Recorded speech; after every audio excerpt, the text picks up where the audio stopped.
Now that we've got our pieces serged on 3 sides, on the inseam, outseam, and crotch seam, we are ready to start pinning things together and sewing them. So what I want is I want to get a front and a back piece. I should have 2 of each. And I want to get the 2 that match up to each other because they will match up. Each front has a back, each back has a front. So we want to find the 2 that when you line up the inseams together, the right sides are facing inward. So that is what these 2 are. These 2 are a correct match, and so they're the 2 we want to pin together. If you had things incorrect, you might have it pinning correctly, like the seam is matching up, but you've got a right side facing a wrong side. That means that they're mismatched, so you'll want to switch things up until you have the right combo.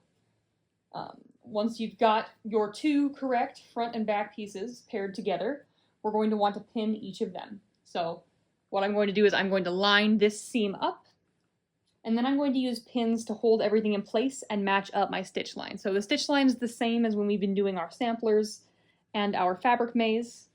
The only difference is that these pieces are a little bit of a different shape. So I'm going to try to stick my pin through this corner here, and I want it to come out on the corner on the other side. And as you can see, that's not happening right now. So what I'm going to do is I'm going to pick up this top piece of fabric and scoot it over until it matches up correctly.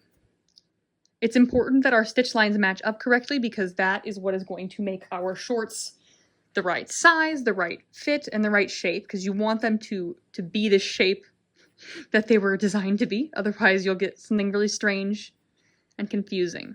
So I'm going to continue pinning along, and I want notches to match up to notches. There we go.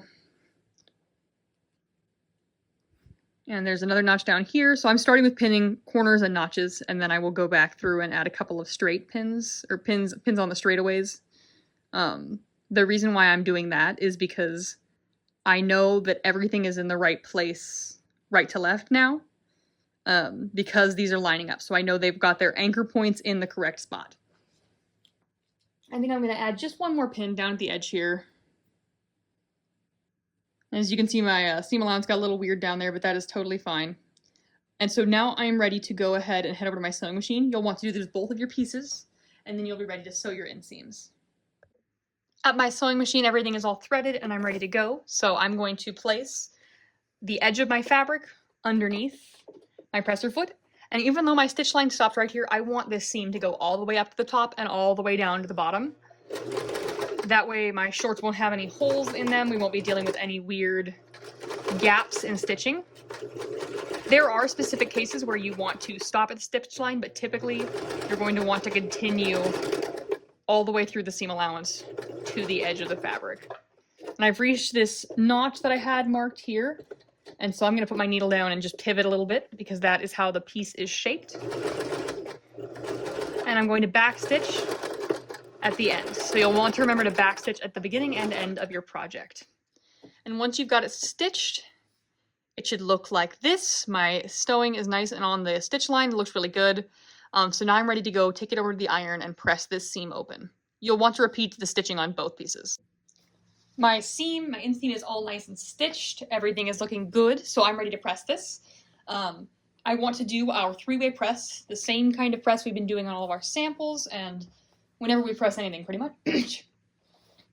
So we want to lay things flat first, because our first part of the 3-way press is pressing it flat. And if you see my stitch lines disappearing, don't panic. That is the thing I warned you about.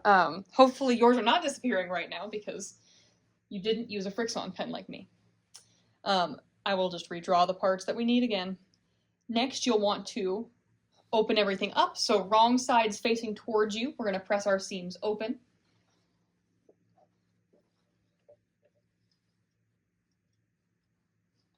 And this might be a little tricky as you get down to the bottom, but just manipulate the fabric with the nose of the iron.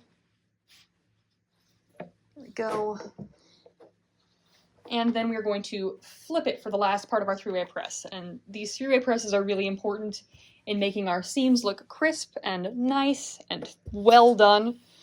Gets rid of any lumpiness or strange flatness that there might be. With this part, I'm going to need to take special care to open up the bottom of the seam when I'm pressing. Because there is an angle there, it's automatically going to want to press kind of a lump into it. So just be sure that at one point you go like this, hold it out flat, and then iron to get that last corner really open. So your pieces should look like this now, and you'll want to do this to both of them.